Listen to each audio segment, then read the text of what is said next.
TypeScript gives you 3 keywords to control who can access your class members. And most developers only know 2 of them. First, public. Any member marked public can be accessed from anywhere.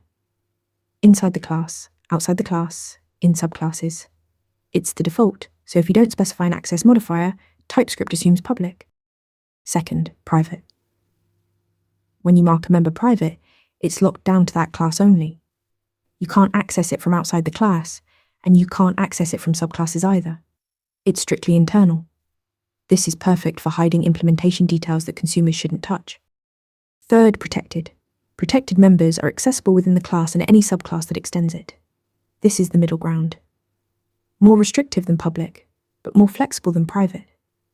Use protected when you want subclasses to access or override behavior, but still keep it hidden from the outside world.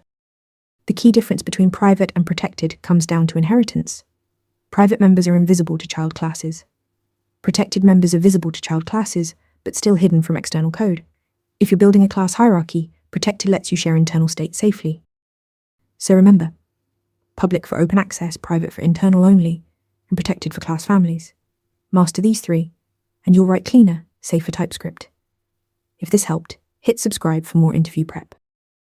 Want to nail questions like this in your next interview? Interview Mentor gives you hands-on practice with real questions.